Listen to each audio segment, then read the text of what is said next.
I can't be seen without my hat. You don't. You know what? You're seen without your hat on. Moving on. Yes. I am John Ritland. This is The Derminator, and we're leaning slightly to the left. We are leaning slightly to the left. Enjoy. This will continue to bother you throughout the entire viewing experience. This will continue to bother you throughout the entire viewing. So anyway, but we'll fix it in post. Anyway, so no, we won't. I'm not gonna fix it in post. You jackass.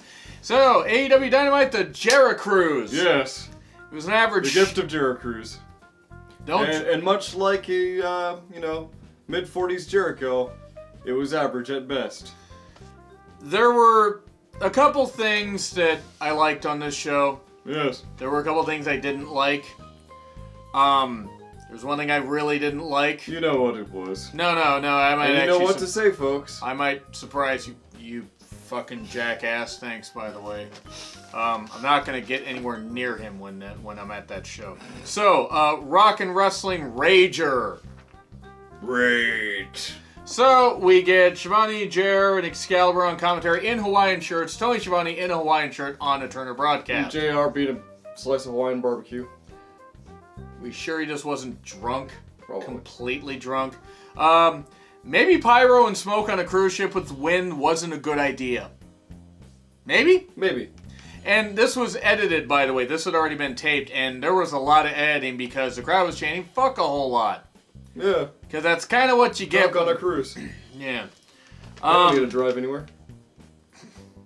Unfortunately, the boat captain was also drunk. So... Iceberg salad. Somehow. SCU, Frankie Kazarian, Scorpio Sky versus Paige and Omega. AEW Tag Team Championship match. And it ends exactly how you'd expect it to. I'm going to say this much right now. If I'm going to slam WWE for putting their tag team championships on another makeshift team... When there's another valid tag team standing right behind them? What? Yeah, and there are at least a bunch of solid teams. I get what they're trying to do with Paige and Omega here. They're trying to do the whole thing of splitting them. You didn't need to give them the fucking tag team championships to pull this off. But how was the match overall? The match was fine. The match on Raw was fine. It's the end result. Yep. It's slapping fans in the face. It's slapping wrestlers in the face. The ends don't always justify the means. Paige is not nearly as interesting as they need him to be. Mm-hmm. Omega is not what he once was. Now, I get the storyline. Cool. They tell it a little bit later. A hero is only as good as its villain, and right now there isn't really one. There's one good villain. And then there's... He's in Ring of Honor, though. I said there's one good villain. I didn't say there's the villain. He is there. So, it went a while. It went through a couple breaks. Well, it at least went through one break, actually. Well, they did a lot of like, taking time with the commercials. Like, they, wanted to hook people. Yeah, and at least they mentioned, like, hey, we're going to go into picture-in-picture, or if you were watching her in picture-in-picture, this is what happened. Right. Unlike WWE, which tends to just ignore that ever happened. Yeah, which is something, hey, at least we're not doing the 2 out of 3 falls thing to avoid the commercial breaks and all that. So, we get SCU later getting broken up, and then the Buckshot Lariat pins Kazarian 1, 2, 3. So now you've taken your AEW Tag Team Championships that were having some issues, even though SCU is a great, team to win them, and you've kind of put them in the shitter a little bit. Because a transitional tag team is not a good idea to have. No. Not when you're starting your company. WWE doing it's bad. AEW doing it's bad. It just, whatever. They won the titles before the Bucks did, which Hangman Page said later. Yes. Then we get to the second match of the night, which is... Priscilla Kelly versus Britt Baker, who's apparently a dentist. I would have had no idea. If you didn't mention it 8 million motherfucking times. For a dentist, she's not very good at oral deliveries. I don't mean in that way. I mean in promos. I do. Britt teased her hair and then got downright sadistic with it. And if you're an MST fan, you know where I got that line from. I like Priscilla Kelly's entrance. That was nice. Her entrance theme and the graphics there. Perfectly fun. That was exactly what I meant. No, seriously, I've seen her live twice, and it's good to see her on a mainstream program. Yeah. It really is. And it's her debut, even though she showed up before. Well, I mean, did she actually sign a contract, or are they just going to use her? I'd expect so with Priscilla Kelly. AEW would probably be a good fit, mainly because she can still work indie shows and still, She can hang out with Darby. Yeah. Husband and wife. They could be a good husband and wife combo, unlike Cody and Brandy. So, anyway, Priscilla Kelly did pretty well. I didn't think Cody was a drunk. Oh, Brandy Rhodes, I'm sorry. Anyway. To put up with Brandy's promos, he might have to be drunk. Priscilla Kelly did pretty well here. This is some nice exchanges. We get the lockjaw for the tap, though. Yep. There we go. Thankfully, no Nightmare Collective or Dark Order. Thank fuck there was no Dark Order on this goddamn forsaken show. Fucking goddamn gimmick. Britt. He exceeded the weight limit. Britt.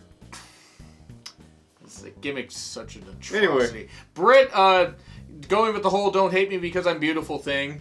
Don't hate me. And then you're fat. Britt, look. We know you worked at Starbucks. Yeah, she said it's funny. Well, you were working at Starbucks before. Look, I'm sure that Britt is trying. They fucked My Britt. delivery is as wooden as Pinocchio is. That's why the Blue Fairy wanted him to lie. Because of the wood crow. I'm going to make this as uncomfortable as possible. Near what I was at. That's where I was going for. I don't know why. That was a reach. Moving on. Funny. Britt, yeah, that promo was pretty bad. Yeah, that promo was. And Britt has been fucked up horribly. Like, they fucked her up by not making her the first champion. They fucked her up even more with all this stuff. So they gotta do a reset on her, and having her be a heel isn't a bad idea. Yeah, and for Christ's sake, have her go to promo school. Jesus Christ. Have people learn promos from MJF? Seriously, whoever is booking the women, get some good promo people. I'm pretty sure that's MJF, though, on a daily basis, That's though. Probably MJF off camera, honestly. And then we get to a match. It was a 5-man tag team match, and then one little child. Jurassic Express, Jericho, Santana, and Ortiz. Jake Hager was also there.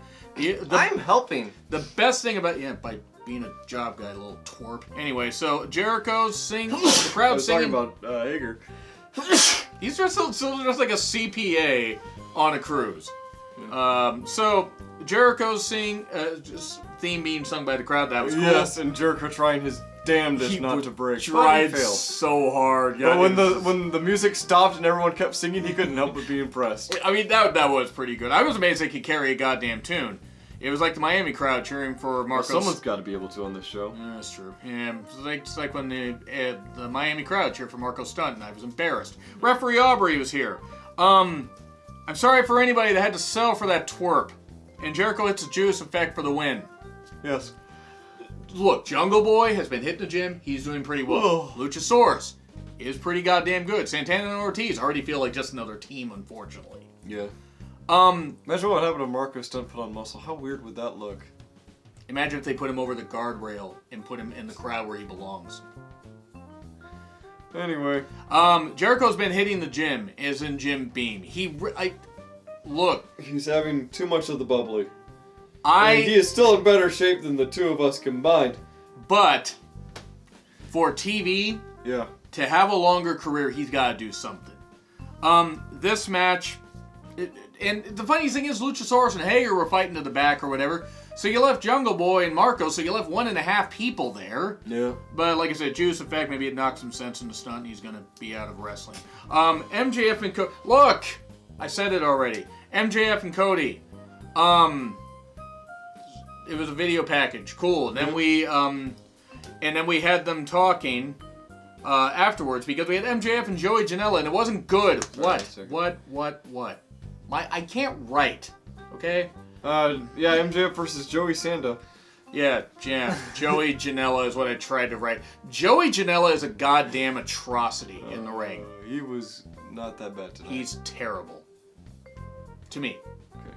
Well, you've seen him live. You have a better opinion of him than I do. Sabian and Ford distract, and MJF won with a good crossroads. At least better than he has hit. I don't know what they're doing with Janela. Apparently they're just jobbing him out, which is the right call for him. What did you think of this? It was a good match. It wasn't like the best match of the night, obviously. Okay. It wasn't second or third. Right. It was good. And then we have MJF and Cody doing a promo battle. And mocking the fact that Cody can't touch MJF or he. Can't touch this. We then have him mocking Olding, mocking his lisp at one point. Yep. Kicking the mic away and everything, and flipping him off and leaving. And Cody's like, well, I can't touch you, but they can. And then the Bucks hit the super kick and toss MJF in a pool. Yep, and they were sneaking in. They're like, shh, because, the librarians weren't there to do that for them. And, that's why the show was so good. They super kicked MJF. And then toss him in a pool. Yep. And that was pretty good. And he floats, so he must be a witch! Get a duck. So, anyway. Terry Jones. But yeah, so floats the most punchable face in wrestling. He really does have that. So then we get an interview with Omega and Paige, and Paige mentions, hey, Bucks, we won these titles before you did. And then he walks off after having a drink. After having a drink on camera when he probably had several others. Look, this is still a bad idea to put titles on a makeshift team. Yes. You didn't need to do it. No, especially if you're trying to break them up. Losses are better for fracturing a group than wins. Especially when they had a miscommunication earlier in the match, and you would have thought that would have led to, their downfall. So, we get Jericho on commentary taking the piss out of everything, but not like Brandy, where Jericho, adds talent to a match.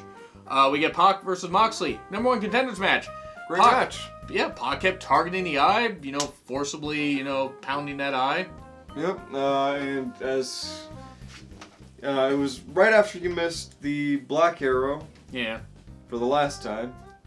Till the next time. Paradigm shift. Right, and then hit with Death Rider. Yeah, Paradigm Shift, Death Rider, well, he calls it the Paradigm Shift in AEW. He calls it the Death Rider in New Japan. Okay. But it might as well be that. It's the same damn move. He hits 2 of those for 3. And that's pretty much your lot right there. Now, I know it's a bit of a shorter review than normal, mainly because I probably could have spent 5 minutes ranting about you-know-who. But hey, there was no Dark Order on here, thank fuck. There was no Nightmare Collective because we like talent. And they needed to make some mimosas, so they needed some freshly squeezed Orange Cassidy at the bar. I'm going to freshly squeeze my head if he appears. Do that on your own time. I'm going to freshly squeeze this head, and then maybe my brain will, that probably should have done that. Yeah, that I don't word things well. I would literally have been doing this. All right. Anyway. See, it just. Yeah. Ironically, the Jericruise was just at sea level, but there's a poll right up here. You can go ahead and vote along with us on that one. You could. Leave a comment down below. You could. Hit like, hit subscribe, yeah. and hit the bell, because you want to see our reviews all the time. You're going to anyway, because I upload so goddamn often. You will see us. You will, or will you? Maybe. Right? Definitely. Unless you listen to the audio podcasts. Anyway, are you doing this is Real Honesty with John Ritlin. I am not John Ritlin. I am the Durbinator. And join us Sunday. Sunday. Join us Friday for SmackDown. Yes. And then join me for Hard Times afterwards, the pay-per-view.